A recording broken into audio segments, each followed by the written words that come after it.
प्यारे विद्यार्थियों, कैसे हैं आप? मैं आशा करता हूं आप अच्छे होंगे और स्वस्थ होंगे। इस वीडियो में हम पढ़ने वाले हैं विद्युत फ्लक्स। तो शुरुआत करते हैं। विद्युत फ्लक्स को समझने के लिए सबसे पहले हमें पढ़ना पड़ेगा क्षेत्र सदिश। तो क्षेत्र सदिश क्या होता है? क्षेत्रफल के बारे में ये कंफ्यूजन हमेशा रहता है कि क्षेत्रफल अदिश राशि है अथवा क्षेत्रफल सदिश राशि है। तो देखिए, क्षेत्र सदिश के लिए किसी समतलीय क्षेत्रफल के परिमाण के साथ साथ दिशा भी होती है, यानी क्षेत्रफल की दिशा पृष्ठ पर खींचे गए अभिलंब की दिशा में बाहर की ओर होती है। मान के चलिए कि हमारे पास एक जो समतलीय क्षेत्रफल है ये ds, और इस ds से हमने ये किधर होगी इसकी दिशा? तो पृष्ठ के अभिलंबवत बाहर की ओर। ये पृष्ठ है तो इस पृष्ठ के बाहर इस प्रकार से होगी। अगर हम ऐसे देखेंगे तो इस पृष्ठ के बाहर इधर की ओर, अगर हम ऐसे देखेंगे तो इस पृष्ठ के बाहर की ओर इधर, ऐसे देखेंगे तो इस पृष्ठ के बाहर की ओर इधर होगी। यानी कि किसी समतलीय क्षेत्रफल में परिमाण के साथ साथ दिशा भी होती है, और उसकी दिशा किधर होगी? तो पृष्ठ के अभिलंबवत बाहर की ओर होगी।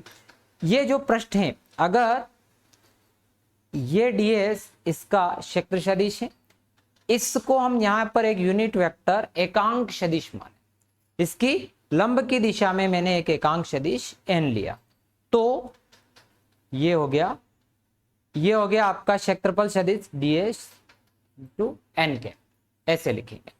यानी कि ds उसका परिमाण हो गया और ये n कैप जो है अभिलंब की दिशा में क्या हो गया? एकांक सदिश हो गया। तो बहुत ज्यादा सामान्य सी बात है कि आप किसी भी पृष्ठ के लिए अगर आपको क्षेत्रफल सदिश देखना हो तो वो सदैव समतलीय पृष्ठ के अभिलंबवत होगा। ये तो चलो मान लो कि जो पृष्ठ है आपका ऐसा कुछ पृष्ठ, मैंने एक पृष्ठ बनाया है, तो इस प्रकार का पृष्ठ हो।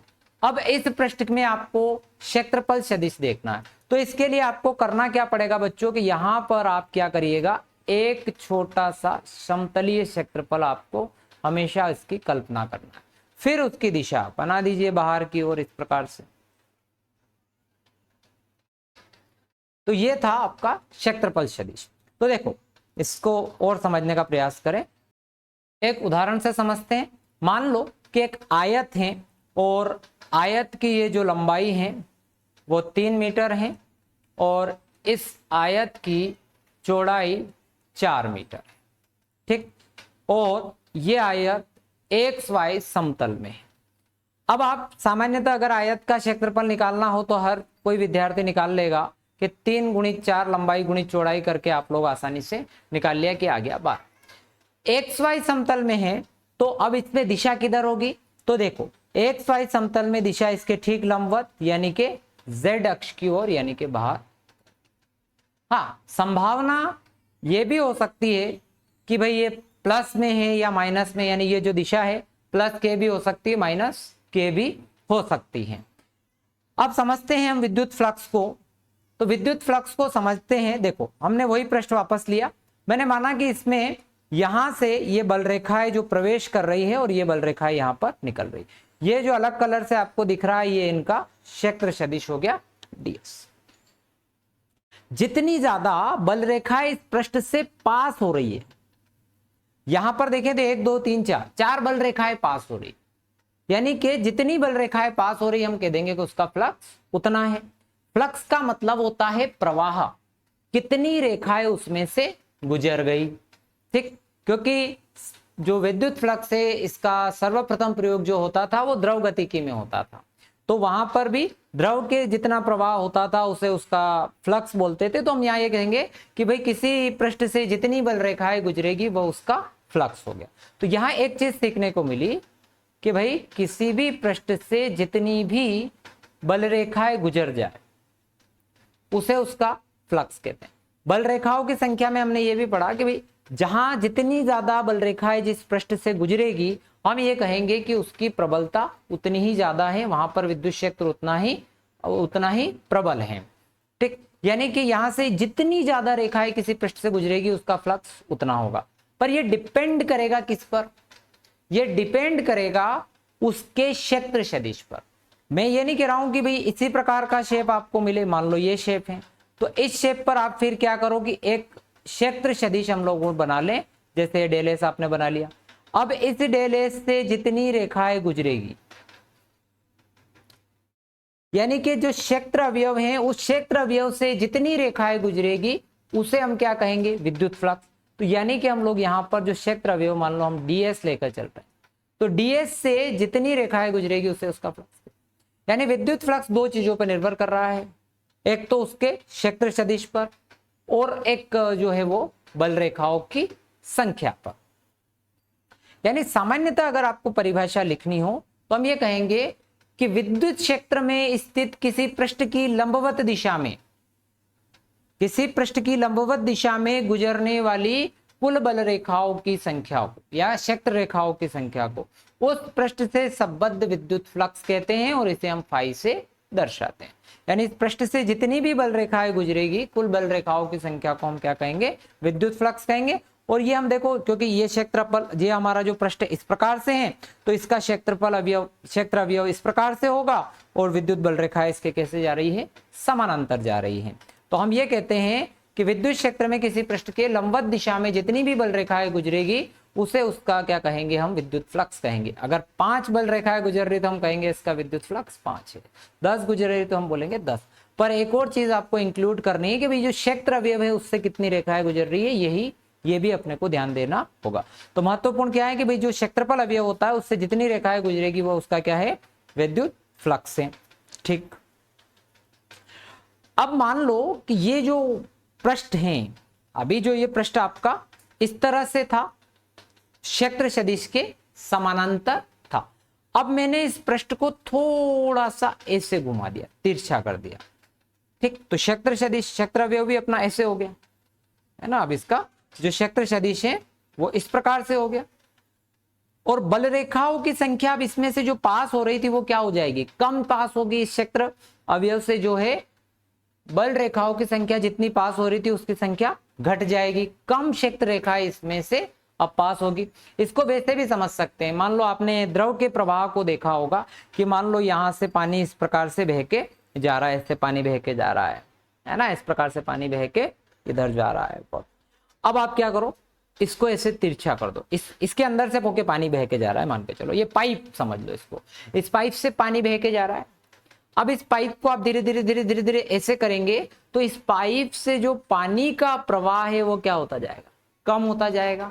तो ऐसी ही चीज हम इसमें भी करते हैं कि देखिए हम क्या करते हैं कि ये जो आपका क्षेत्र, जो एरिया है, इस क्षेत्र सदिश है, इसको थोड़ा सा अपन ने घुमा, ये देखो इसको क्षेत्रफल को, ये पृष्ठ को आपने थोड़ा सा घुमा दिया। ये है आपकी बच्चों विद्युत बल रेखा है, ये ई विद्युत बल रेखा है और ये इसका क्षेत्र सदिश है।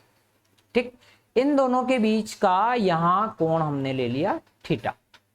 ठीक, अब इस पृष्ठ को हमने थोड़ा सा घुमा दिया तो इसका जो क्षेत्र अवयव है जो लंबवत होगा और ये विद्युत बल रेखा इस प्रकार से जा रही है। तो इन दोनों के बीच में जो कोण है, अब मैं इसका अगर फ्लक्स लिखूं, अगर हम इसका विद्युत फ्लक्स लिखें तो इस ई का जो ये वाला कंपोनेंट, इसके दो भाग करेंगे है ना, तो इस ई का ये वाला जो घटक है जो इधर आएगा वो क्या आएगा, ई कोस थीटा आएगा। तो क्या हो जाएगा बच्चों, ई कोस थीटा इंटू डीएस। तो हम इसे लिखेंगे ई डीएस कोस थीटा। इसको डीएस छोटा अवयव मान के चल रहे हैं, तो डीएस कोस। ठीक, या आप इसको ये भी लिख सकते हैं, ये क्या हो गया, एक प्रकार का आपका डॉट प्रोडक्ट हो गया जो हम वहां पढ़ते थे 11 में, ए डॉट बी बराबर magnitude of A magnitude of B cos theta, पढ़ा हुआ है। तो ये भी आपका क्या बन गया, डॉट प्रोडक्ट बन गया। तो इसको हम क्या लिखेंगे बच्चों, ई डॉट डीएस। कितना सरल है। अब आपको ये भी समझ में आ गया कि फॉर्मूला क्या है इसका, ईडीएस कोस थीटा हमने फॉर्मूला निकाल लिया। अब हमें ये एक तीसरा फैक्टर मिल गया। अभी मैंने थोड़ी देर पहले आपको बताया था कि जो विद्युत क्षेत्र है वो दो चीजों पर डिपेंड कर रहा था, एक तो बल रेखाओं की संख्या और दूसरा उसका जो क्षेत्रफल अवयव है उस पर डिपेंड कर रहा था। अब यहां ये देखें कि विद्युत फ्लक्स को प्रभावित करने वाले 3 फैक्टर हो गए। नंबर 1 पर विद्युत बल रेखा है, नंबर 2 पर जो उसका क्षेत्र अवयव है, नंबर 3 पर विद्युत बल रेखाएं और क्षेत्र अवयव के बीच में जो कोण बना है वो याद रखिएगा। ये कोण किस किस के बीच में है, तो क्षेत्र रेखा और क्षेत्र सदिश के बीच। थीटा किसके बीच में है, तो थीटा जो है आपका क्षेत्र रेखा और क्षेत्र सदिश के बीच बनने वाला कोण है। तो देखिए इसमें पहला अपन एक केस लेते हैं समझने के लिए कि भाई ये हो गया आपका केस फर्स्ट। केस फर्स्ट में हमने लिया, मान लो कि if theta is equal to 0 degree, तब क्या हो जाएगा, तो डी फाई बराबर EDS cos 0। cos 0 का मान कितना होता है, 1 होता है। तो ऐसी परिस्थिति में बच्चों हम कहेंगे कि इस पृष्ठ DS से गुजरने वाला फ्लक्स अधिकतम कब होगा, जब यह क्षेत्र सदिश के समानांतर हो। जब विद्युत बल रेखाएं और क्षेत्र सदिश एक दूसरे के समानांतर हो, यानी ये परिस्थिति। इस परिस्थिति में यहां पर ये देखो, ये विद्युत बल रेखा है या क्षेत्र रेखा है, किसके समानांतर है, तो क्षेत्र सदिश के समानांतर हैं। तो यहां पर आपका फ्लक्स अधिकतम होगा। पर यदि एक केस और लें और हम ये देखें कि इनके बीच का यदि कोण थीटा बराबर हो जाए आपका 90 डिग्री, 90 डिग्री हो जाएगा, तो डी फाई बराबर EDS cos 90। cos 90 का मान 0, तो हमारा फ्लक्स हो गया बच्चों 0 ना। यहाँ थोड़ा सा ओवर राइटिंग हो गई बच्चों, इसलिए हो गया cos। ये पृष्ठ था, समझिए। द्रव वाले में भी समझा था मैंने, कहा कि ये पाइप है, इससे पास हो रही रेखा है, ऐसे यहां से घुसी ऐसे निकली। पर अगर मैं ये कहूं कि यहां से जो क्षेत्र जो आपकी रेखाएं जा रही है, द्रव जा रहा है, तो अब मैं इसको ऐसे कर लूं, अब यहां से द्रव जा सकता है इस पाइप में, ये पाइप का मुंह इधर है, यूं मान के चलो, इधर जाएगा तो पानी भी नहीं जा सकता, तो उसी प्रकार से रेखाएं भी नहीं जाएगी। यानी कि अगर क्षेत्र रेखाएं और क्षेत्र सदिश के बीच का कोण 90 डिग्री हो जाए, तो उससे गुजरने वाला फ्लक्स क्या होगा, 0 होगा। समझ में आई बात। यानी कि हम ये कह सकते हैं कि यदि हम क्षेत्र रेखाओं के समानांतर हैं, अर्थात पृष्ठ के लंबवत,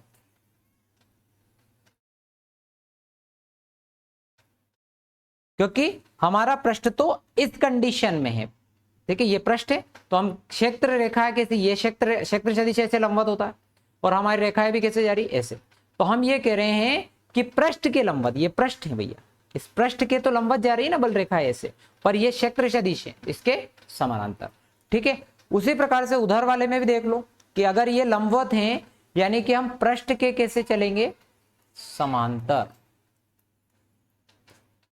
तो ये कंफ्यूजन नहीं हो, इसलिए हमने आपको ब्रैकेट में लिख दिया। तो हमें यहां से ये मालूम पड़ गया कि देखो, परिभाषा वापस पढ़ रहा हूं कि विद्युत क्षेत्र में स्थित किसी पृष्ठ के लंबवत, पृष्ठ के लंबवत क्यों लिखा, मालूम पड़ गया आपको, क्षेत्र सदिश के समानांतर होना चाहिए और पृष्ठ के लंबवत गुजरने वाली कुल बल रेखाओं की संख्या को उस पृष्ठ से संबद्ध विद्युत फ्लक्स कहते हैं। विद्युत फ्लक्स को हम फाई से दर्शाते हैं, ठीक। विद्युत फ्लक्स 3 प्रकार के हो सकते हैं, धनात्मक, ऋणात्मक और शून्य। धनात्मक कब, मान लो ये जो विद्युत बल रेखा है आपकी, जब पृष्ठ से दूर जा रही है ना, पृष्ठ से बाहर निकल रही हो, तो हम कहेंगे कि विद्युत फ्लक्स आपका क्या है, धनात्मक। जब बल रेखाएं किसी पृष्ठ के भीतर आ रही हो ऐसे, तो हम कहेंगे कि उसका फ्लक्स ऋणात्मक। और फ्लक्स शून्य कब होगा, जब उसमें जितनी बल रेखाएं बाहर निकल रही है उतनी ही बल रेखाएं उसके अंदर एंटर करे। यानी कि जो आपका आउटवर्ड फ्लक्स है, यानी कि जो आउटपुट वाला जो फ्लक्स है और जो इनपुट वाला जो फ्लक्स है, दोनों ही फ्लक्स क्या हो, बराबर हो। यानी कि जितनी बल रेखाएं प्रवेश कर रही हैं उतनी ही बल रेखाएं अगर बाहर निकलती हैं तो हम कहेंगे कि वहां पर आपका फ्लक्स क्या होगा, शून्य होगा। एक ये भी चर्चा का विषय है कि भाई फ्लक्स शून्य कब कब हो सकता है, तो उस पर भी हम बात कर लेते हैं कि भाई फ्लक्स शून्य कब कब हो सकता है। तो फ्लक्स शून्य होने की पहली कंडीशन तो एक है कि भाई उसके भीतर से कोई भी बल रेखा ही नहीं गुजरे, उसके भीतर कोई भी बल रेखा, उस पृष्ठ के कोई भी बल रेखा नहीं गुजरे, या ये कहें कि उस पृष्ठ के अंदर वो किसी द्विध्रुव हो। तो इस कंडीशन में भी कुल आवेश शून्य हो जाएगा, विद्युत बल रेखाओं की संख्या क्या हो जाएगी, शून्य हो जाएगी। या हम ये कहें, जो अभी हमने तीसरी कंडीशन बताई, कि जो विद्युत बल रेखाएं जो हैं वो क्षेत्र सदिश के क्या हो, लंबवत हो, यानी जो बल रेखाएं पृष्ठ के समानांतर आ रही हो, उस कंडीशन में भी आपका फ्लक्स क्या हो सकता है, शून्य हो सकता है। समझ में आई होगी बात। ये अगर अपने पास स्थिति ये है कि भाई मैंने जो माना अभी, ये पृष्ठ तो मैंने बिल्कुल इस प्रकार का एक समतलीय पृष्ठ लेकर चला, पर मान लो पृष्ठ आपका समतलीय नहीं है। अब इस पर आपको क्या करना पड़ेगा, इसका आपको फ्लक्स निकाल। तो फ्लक्स निकालने का तरीका क्या होगा कि यहां पर आपको एक क्षेत्र सदिश लिया, उस क्षेत्र सदिश का फ्लक्स कैसे निकाल लोगे, तो फाई बराबर ईडीएस cos थीटा से निकाल लीजिएगा, डी फाई बराबर। ऐसे ही फिर और भी हम लोगों को ऐसे छोटे छोटे क्षेत्र अवयव लेने हैं, उन सारे क्षेत्र अवयवों को जोड़ देते हैं तो हमारे पास जो है इसका फ्लक्स आ जाएगा फाई बराबर, हम इसको मान लो ई एस लिख देते हैं, ठीक है। या फिर हम ऐसे लिखें इसको, फाई बराबर ईडीएस कॉस्ट। यानी ये यदि कोई पृष्ठ असमान विद्युत क्षेत्र में रखा हो तो पृष्ठ से संबद्ध विद्युत फ्लक्स ज्ञात करना हो तो अनेक अल्पांशों में बांटकर उससे संबद्ध विद्युत फ्लक्स का मान जोड़कर कुल उसका फ्लक्स ज्ञात करते हैं, अलग अलग का निकालते हैं, फिर उसको आखिरी में जोड़कर उसका फ्लक्स ज्ञात करते हैं, ठीक है। तो ये था विद्युत फ्लक्स। अब विद्युत फ्लक्स का हमें देखना है, हम देख लेते हैं मात्रक। तो ऐसा ही मात्रक की बात करें तो E इंटू एस, अभी सूत्र हमारे पास क्लियर हो ही गया। E विद्युत क्षेत्र की तीव्रता का मात्रक होता है न्यूटन प्रति कूलम, क्षेत्रफल का होता है मीटर वर्ग, तो क्या हो गया भैया, न्यूटन मीटर वर्ग प्रति कूलम, न्यूटन मीटर वर्ग प्रति कूलम। अगर हम एक अन्य और मात्रक निकालना चाहें तो हम आगे एक संबंध पढ़ेंगे, E बराबर माइनस dv बाय dx, ठीक है, ये विभव में पढ़ेंगे हम लोग। तो हमें अगर E के लिए हम क्या मात्रक हो सकता है, तो विभव का मात्रक होता है बच्चों वोल्ट और दूरी के लिए होता है मीटर। तो हम E की जगह एक मात्रक को लिख सकते हैं कि भाई वोल्ट प्रति मीटर, क्षेत्रफल का मीटर वर्ग, तो क्या हो जाएगा कुल मिलाकर वोल्ट मीटर। तो इसका एक मात्रक और है जिसको हम बोलते हैं वोल्ट मीटर। विमित सूत्र निकालें। विद्युत क्षेत्र की तीव्रता का विमित सूत्र हम लोगों को अच्छे से याद है, क्या है, MLT इनवर्स 3 A इनवर्स 1, ये विद्युत क्षेत्र की तीव्रता का है। वो भी अगर आपको याद नहीं है तो हम वो भी निकाल सकते हैं, क्योंकि हमारे को पता रहता है E बराबर F बटा Q नॉट होता है, और बल का विमित सूत्र होता है MLT माइनस 2 और होता है आवेश का AT, तो ये हो गया MLT इनवर्स 3 A इनवर्स, ठीक। क्षेत्रफल का L वर्ग, तो विमित सूत्र आया बच्चों M1 L cube T inverse 3 A inverse 1, ठीक। आपको ये भी बताया कि ये कौन सी राशि है, तो ये अदिश राशि है, क्योंकि ये डॉट प्रोडक्ट है EDS cos थीटा, वहीं से हमें मालूम पड़ गया। तो ये एक पॉइंट और याद रख लीजिएगा कि यह अदिश राशि है, विद्युत फ्लक्स एक अदिश राशि। बहुत सारी चीजें हमारी क्लियर हो गई, हमने विद्युत फ्लक्स के बारे में बहुत कुछ पढ़ा। अब कुछ न्यूमेरिकल्स करते हैं। विद्युत स्थिति क्षेत्र दे रखा है, इसमें रखने पर पृष्ठ से होकर कितना विद्युत फ्लक्स बाहर जाएगा, तो हमें यहाँ पर एक तो E गिवन है जो है आपके पास 3I plus 4J plus 7K, और एक अपने को रखने पृष्ठ से होकर कितना विद्युत फ्लक्स जाएगा, ये E नहीं है यहाँ पर, है ना, ये इसका पृष्ठ का जो है वो क्षेत्रफल है, वो है आपका 4। तो जब हमें फाई निकालना हो तो फाई बराबर होता है ई डॉट एस। मान रखेंगे तो ई का मान हो गया 3i plus 4j plus 7k dot I और जे का तो के के साथ इंटू 0 हो जाएगा, बट के का केस के साथ करेंगे तो 7 चौक 28 न्यूटन मीटर स्क्वायर पर कूलम, ये इसका फ्लक्स है। बहुत आसान था। एक और एग्जांपल लेते हैं कि यदि ई आपके पास है 3i plus 6j plus 2k, पृष्ठ का क्षेत्रफल 20 इकाई जो कि एक्स वाई समतल में है। अब की बार एक्स वाई समतल आपको दिया है और उस पृष्ठ का क्षेत्रफल जरूर आपको पहले से दे दिया है। अब एक्स वाई समतल में है, ये एक्स वाई समतल में है अर्थात जो इसकी दिशा है वो जेड अक्ष की तरफ होगी, क्योंकि हम देखा है कि भाई ये जो है इसके हमने बात कर ली है कि क्षेत्र सदिश की दिशा हमेशा ठीक उसके किधर होगी, लंबवत होगी। यानी कि जो आपको 20 इकाई दिया हुआ है वो क्या हो गया आपके पास 20k है, और ई हमारे पास हो गया 3i plus 6j plus 2k। इसमें कोई दिमाग लगाना नहीं है, तो phi is equal to E dot S, कुछ भी नहीं करना है। ई की value 3i plus 6j plus 2k dot 20k कितना हो जाएगा, इंटू करेंगे तो 40। ये आपका आंसर निकल। ठीक है, अगर वाई जेड दे देता तो फिर हमारी ये एक्स दिशा में हो जाता। ठीक है, तो वो जो भी आपको प्लेन दे उसके लंबवत हमको देखना है। तो ये आपका हो गया न्यूटन मीटर वर्ग प्रति कूलम। एक और न्यूमेरिकल लेते हैं। एक बेलन को एक समान विद्युत क्षेत्र में अक्ष से समांतर रखा है तो इससे गुजरने वाला विद्युत फ्लक्स। ये बेलन है जिसकी अक्ष जो है वो विद्युत क्षेत्र के समांतर हैं और इसका हमको फ्लक्स ज्ञात करना। अब आप ये समझिए कि यहां बेलन में 3 भाग, 1 2 तीसरा इसका जो वक्र पृष्ठ है वो, और इसमें नीचे और ऊपर 2 वृत्ताकार भाग होते हैं, ये हमें पता है। अगर हम इस पृष्ठ की बात करेंगे, देखो पहले वाले, तो हमारा विद्युत बल रेखाओं की जो दिशा है, विद्युत क्षेत्र की दिशा जो है इधर है। क्षेत्र सदिश की दिशा मैंने हमेशा कहा लंबवत बाहर की ओर लेना है, तो ये यहां पर मैंने क्षेत्र सदिश ds ले लिया बाहर की।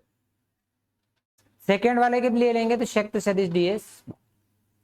यहां एक क्षेत्र अवयव की हम कल्पना कर लेते हैं ds, यहां पर भी ये किधर होगा, बाहर की ओर। ठीक, हमने सब में बनाया। अब देखो 3 भाग है, तो पहले भाग की है ना, पहले भाग की जब बात करी, इसकी जो दिशा है और जो विद्युत क्षेत्र है उसके बीच का जो कोण है वो 180 डिग्री का है। तो यहां फ्लक्स क्या हो जाएगा, फाई बराबर EDS कोस 180। 180 का मान होता है माइनस, तो ये हो गया -1 EDS। फिर अगर भाग 2 की बात करें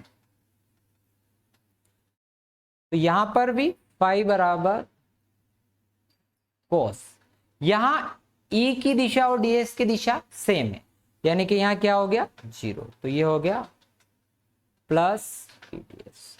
अब तीसरा भाग जो है, जो इसका वक्र पृष्ठ वाला, वहां पर फ्लक्स देखेंगे तो फाई बराबर, अब यहां देखो क्षेत्र सदिश और क्षेत्र रेखाओं के बीच का कोण है 90 डिग्री, तो ये हो गया आपके पास EDS कोस 90। कोस 90 का मान क्या होता है 0। तो जब हमें कुल फ्लक्स की बात करें तो इन सबको जोड़ेंगे, तो पहला आया -EDS प्लस EDS और तीसरा 0। इसका कुल फ्लक्स क्या होगा, 0 होगा। यहां आपको अगर इसकी त्रिज्या दी हुई होती तो फिर हम लोग यहाँ भाई पाई आर वर्ग करते, वक्र पृष्ठ यहाँ दिया होता तो 2πRL करते। ये बहुत इजी है, पर इसमें सबसे इंपॉर्टेंट चीज है क्षेत्र सदिश। आपको हमेशा कहां लेना है, पृष्ठ के लंबवत लेना है, उसके बाद बल रेखा और उनके दोनों के बीच का कोण देख लेना है। इतना सरल है कि फ्लक्स आप किसी का भी फ्लक्स निकाल देंगे, और अगर आपको विद्युत फ्लक्स आ गया तो गाउस के नियम और उसकी एप्लीकेशंस तो आप आसानी से कर लेंगे। अगर आपको वीडियो पसंद आया हो तो चैनल को सब्सक्राइब कर देना और अपने दोस्तों के साथ शेयर करना मत भूलना। Thank you very much. मिलते हैं नेक्स्ट वीडियो।